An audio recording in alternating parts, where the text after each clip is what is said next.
So some serious new questions about the Benghazi talking points claiming that the deadly attack grew out of a protest sparked by a video.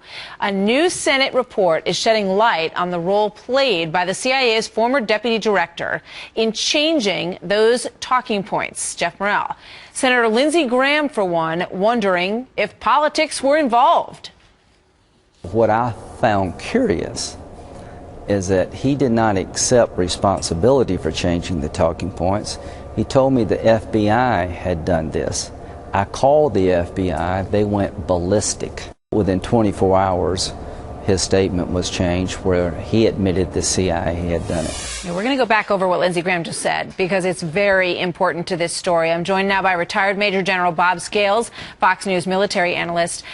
Good to have you here, General, as always. Hi, Martha. You know, so this man is becoming a central figure in this entire issue as to why the storyline appears to have changed and been modified throughout this. And just to go back, 4 days after the September 11th attack on our consulate, the CIA station chief, who is the top person on the ground, who knows the comings and goings, knows the groups involved, knows who the players on the ground were likely to have been, sent a memo saying, hello, this was not, underline, not a result of an escalation of protests. Right. That happened 4 days after. The very next day is when Susan Rice went on the 5 Sunday shows and said that they believed that it had sort of come out of a protest that was happening in the streets and sort of got whipped up into this.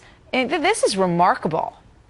Oh boy, I'll say. And this Senate report just puts paid to any question about Mike Morell's role in cooking the books on talking points to both Susan Rice and to the administration. Remember, this narrative went on all the way to the third week in November, for Pete's sake, where the administration blames the video on the riots. But beginning on the 12th, the day after the event, the station chief, and oh, by the way, Martha, remember, the station chief is the man on the ground. He's the guy with the knowledge. Sent a message to Mike Morell saying, no, I'm sorry, this was an Islamic terrorist event. And again on the 15th, he sent a very similar message saying the same thing. Yeah. And then, as you know, the next day, Morell wrote out about 50% of the talking points to make this whole event look as if it was spontaneous, caused by these videos. Yeah. Mike Morell, apparently the word Islamic was cut out of the report. Right. The word demonstrations stayed in this report. And another, surprising thing, and let's just remind everybody, so Mike Morell was the acting chief, the deputy at the CIA. So the CIA station chief, they're supposed to be on the same team. And he's getting his stuff from the guy who's on the ground, and he's saying, look, I just want to give you a heads up. This was absolutely not a result of protests. So then you have the Susan Rice appearances on the Sunday right. shows. Then they have to basically try to make peace with a number of senators. So Susan Rice, as we all remember, goes to the meeting with Lindsey Graham and John McCain and also Kelly Ayotte to say, look, let's talk about what happened here. Let's try to mend fences. And they say they were very surprised that when Susan Rice came to see them, Mike Morell was with her. Right. They didn't know he was coming. Well, what does that say to you?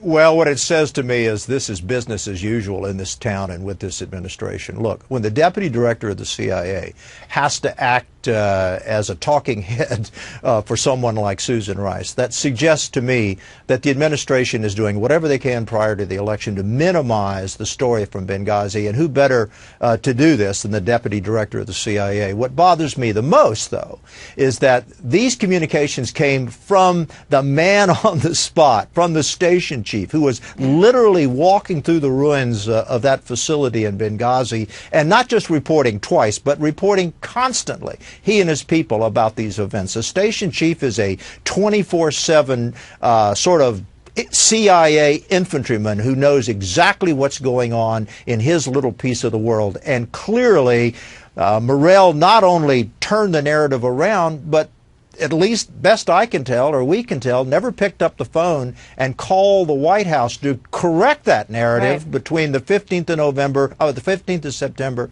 and the 20th of November. And not only that, he told them in the meeting, the senators, as we just heard Lindsey Graham say, he said, oh, the FBI made those changes, and they called the FBI and they said, what?